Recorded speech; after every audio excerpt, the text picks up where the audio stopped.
Comment la biodiversité peut sauver l'économie et vice-versa. Un thème cher à l'Institut Inspire. Un souhait de réconcilier ce qui peut paraître séparé. Nous étions 80 aux Inspirations 2016 à Porquerolles et nous avons travaillé en atelier d'intelligence collective. Pour démarrer notre réflexion, nous avons choisi de déconstruire d'abord, de nous pencher sur les croyances collectives inconscientes qui nous ont fait choisir et nous font maintenir nos manières actuelles de fonctionner. Nous avons cherché à les débusquer, à les reconnaître dans un premier temps, puis le lendemain, à remplacer celles qui bloqueraient la mutation de notre culture. La croyance la plus profonde et la plus récurrente nous a semblé être notre perception de séparation d'avec la nature. Et comme nous nous sentons séparés, nous avons peur. Peur de l'autre, peur de la rareté, de manquer de temps, peur de la nature, peur d'être exclu. Notre rapport à la confiance est ambigu. Trop ou trop peu. Dans le domaine de l'agriculture et de la production primaire, nos croyances inconscientes pourraient bien être que le sol est un support inerte et qu'il faut y intervenir pour que les végétaux poussent, que l'agriculture conventionnelle est inoffensive et plus efficace, l'agriculture bio insuffisante, que nous ne sommes pas capables de produire nous-mêmes notre alimentation. Il est bien possible que nous ayons la croyance que la Terre est infinie et que la planète en a vu d'autres. Nous la craignons d'une part et tentons de la maîtriser pour notre propre usage de l'autre.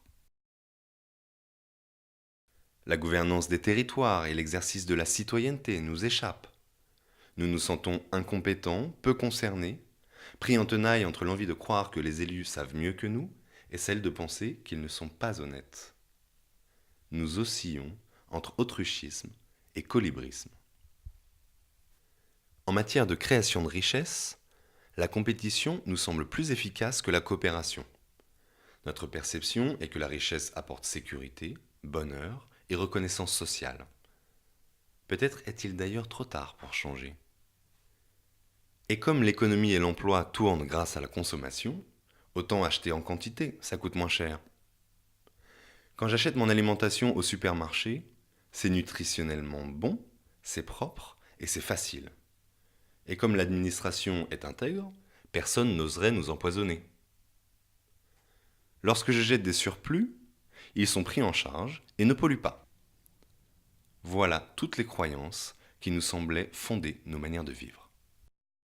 Emmanuel Delannoy, fondateur de l'Institut Inspire, nous a rappelé que nous avons eu à nous affranchir des caprices de la nature à une époque où sévissaient famines et épidémies. Nous avons rêvé d'être maîtres et possesseurs de la nature et nous avons du mal à renoncer à ces solutions qui, à ce moment-là, nous ont semblé être les meilleures. L'invitation est pourtant de nous reconnecter au vivant, moteur d'innovation pour demain. 5 grands témoins sont venus nous inspirer de leurs recherches et de leurs pratiques. Gauthier Chapelle, ingénieur agronome, biomiméticien et docteur en biologie, nous a rappelé que l'économie est, de fait, incluse dans la biodiversité, qu'on le veuille ou non. Que notre espèce humaine n'est qu'une espèce sur les 2 millions décrites au sein de notre maison Terre, et que l'économie n'est qu'une des activités d'échange entre nous. La biodiversité sauve la sous-espèce humaine tous les jours depuis qu'elle est apparue sur Terre, en reconstituant au mieux les ressources que nous prélevons, en digérant, au mieux, nos déchets grâce aux bactéries. À la question de savoir si la biodiversité sauvera la sous-économie humaine thermo-industrielle, comme il l'appelle, sa réponse est clairement non. La biodiversité sauvera l'économie si nous acceptons de faire nôtres les principes du vivant, principes pratiqués et perfectionnés par 3,8 milliards d'années d'évolution. Il nous faut pour cela ne pas surexploiter les ressources, ne pas les consommer plus vite qu'elles ne se créent, éviter les toxiques persistants. Le vivant utilise des éléments abondants, facilement combinables et bon marché en termes d'énergie. Ne plus synthétiser nos matériaux à plusieurs centaines de degrés quand le vivant le fait à température ambiante. Optimiser plutôt que maximiser. Les espèces qui ont survécu sont celles qui ont optimisé. Si nous ne prenons pas à bras-le-corps la sortie du fossile, dit Gauthier, plus dure sera la chute. Tous les systèmes vivants sont amenés à vivre des phases d'évolution, dont certaines de destruction créatrice, prélude de phases de réorganisation. C'est cela rebondir après les chocs. Cela ne nous ramènera pas dans une économie dépendante du fossile, mais nous amènera dans une autre forme d'économie humaine, plus compatible avec la biosphère et avec la biodiversité. Pour cela, la coopération est notre plus grande richesse. Réapprendre l'entraide, comme nous sommes en train de le faire dans le virage culturel de l'intelligence collective, entre nous et avec toutes les autres espèces, autrement plus puissantes que nous pour réparer nos dégâts. Isabelle Delannoy, ingénieure agronome, auteure et conseillère en développement durable, nous a apporté la bonne nouvelle de ses observations des nouveaux modèles économiques, sociaux et agricoles. Leurs formes d'organisation font écho aux principes du vivant partagés par Gauthier. Ces découvertes lui font dire qu'une nouvelle économie est née, qu'elle est de type symbiotique et régénérative, qu'elle est présente dans tous les secteurs d'activité et qu'elle offre une nouvelle voie pour l'humanité. Tous ces nouveaux modèles possèdent une similitude de forme, répondent à des principes communs. Ils utilisent la diversité et la complémentarité, s'expérimentent sur un territoire de flux entre acteurs, font naître des collaborations spontanées et libres, et créent des écosystèmes sociaux, techniques, qui font émerger des services. C'est une économie d'émergence, symbiotique, dans laquelle plus l'humain produit, plus il régénère ses écosystèmes et ses liens sociaux. Pour elle, il y a une urgence à œuvrer à cette symbiose pour ne pas être soufflé par l'effondrement du système actuel.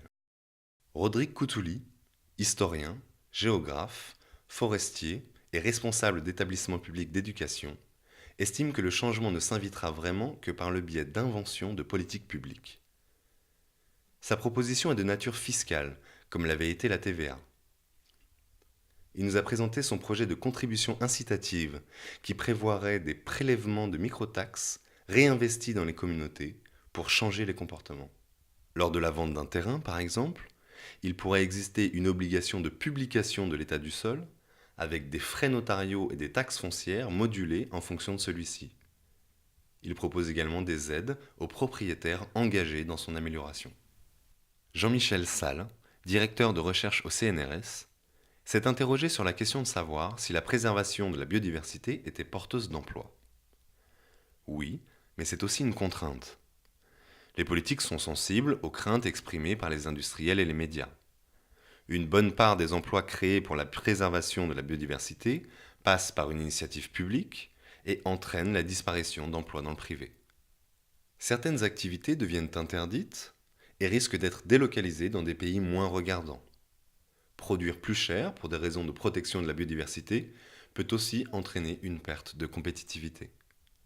En fait, dit-il, ce à quoi on assiste, c'est un changement de mode de production trop difficilement perceptible par les politiques pour leur permettre de se positionner. Pour lui, la question de la qualité de vie est probablement un argument plus fort pour faire avancer les politiques de l'emploi en la matière. Emmanuel Delannoy nous a partagé qu'il lui semble urgent de rebâtir une prospérité, issue de prospero, soit être capable de se projeter dans l'avenir. Nous avons certes accumulé beaucoup de biens, mais nous avons perdu la confiance dans le futur. Il nous a invités à la rebâtir et à retrouver l'humilité et l'agilité. Il a attiré notre attention sur la différence entre ce qui est compliqué, c'est-à-dire figé, comme l'administration, et ce qui est complexe, foisonnant, comme le vivant. Si notre économie est de plus en plus complexe, c'est parfait, dit-il. Elle se rapprochera du vivant de cette manière. L'après-midi, 4 passeurs ont animé des échanges en atelier. Louis-Albert Debreuil, initiateur du projet Ferme d'avenir, a partagé ses convictions à propos de l'utilité de développer un réseau de micro-fermes en permaculture, de financer ces projets, d'en former les acteurs et d'en organiser l'essaimage. Guillaume Lemoine, référent biodiversité et ingénierie écologique EPF Nord-Pas-de-Calais, a présenté ses actions d'accompagnement de collectivités dans leurs acquisitions foncières, la déconstruction de bâtis en déshérence et le traitement des pollutions. Guillaume Cellier, directeur du Parc national de Porquerolles, a partagé son expérience de coélaboration de la charte du parc avec les acteurs sociaux et économiques sur une base d'expression libre et de définition d'un projet commun. Frédéric Martarech, enfin, directeur technique de Seaboost, a présenté la mise au point de béton biogène favorable au développement de la biodiversité marine. Nous étions nourris. Il s'agissait maintenant de savoir par où commencer. Pour compléter nos inspirations, le soir, nous avons embarqué à bord du film de Yann Richet, Nouveau Monde. Un road movie en territoire français partage de nombreuses initiatives locales de résilience, de coopération, d'innovation, d'échange de savoir et de savoir-faire, généralement en open source et en réseau. Un verre de vin insulaire à la main. Le lendemain, nous étions prêts à reconstruire, à poser un nouveau socle de valeurs sous de nouvelles manières de penser et de nous organiser. Cultiver, nous nourrir, gouverner nos territoires, produire et distribuer les richesses, entretenir notre lien avec la nature, autrement. Nous avons décidé d'en finir avec nos peurs et nos attentismes. La nature, c'est nous aussi. Intégrer notre inévitable interdépendance avec elle, y retrouver notre place. Conscientiser qu'elle est notre maison et notre protection. Se reconnecter avec l'aspect sacré du vivant, en toute humilité et simplicité. Et pourquoi pas inventer une nouvelle forme de démocratie, une espèce, une voix. Faire avec la nature et non plus contre ou sans elle. Nous souhaitons revaloriser le métier de paysan, développer la formation à la permaculture. Un nouveau cahier des charges agricoles est né de nos échanges. Pour notre alimentation, acheter local, en circuit court, de saison, bio et recycler, traiter soi-même ses déchets. Créer des coopératives d'achat.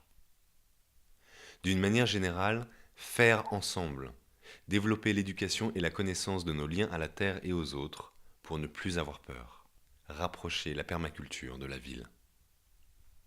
Oser penser que nous sommes les bonnes personnes pour initier un nouveau monde et nous frotter à l'exercice de la gestion des biens communs et des territoires, en rencontrant ses voisins, en créant des groupes d'action, en mettant en réseau les initiatives existantes, en renouant avec la joie, le désir, le plaisir, en repensant la notion de bonheur, en détrônant l'argent comme seule richesse, en valorisant les partages de richesses immatérielles, les savoirs et les savoir-faire, en taxant le problème et non la solution, la pollution plutôt que le travail, en réinterrogeant les notions de patrimoine et de propriété, en osant imaginer des modes de gouvernance communes qui rassembleraient les citoyens, le secteur public, les acteurs économiques, la recherche. Nos conclusions sont donc que si l'économie est la manière dont nos sociétés se sont organisées pour créer et distribuer des richesses, s'il s'agit avant tout d'une question de dynamique entre nous, alors, en nous inspirant de l'intelligence du vivant, il est tout à fait possible, si nous changeons nos croyances, de laisser l'économie et la biosphère se réconcilier et s'inspirer pour la pérennité de tous. Nous sommes ensuite passés à l'action au cours des ateliers de la seconde après-midi des inspirations. Nous vous invitons à en découvrir les comptes rendus sur le site de l'Institut Inspire.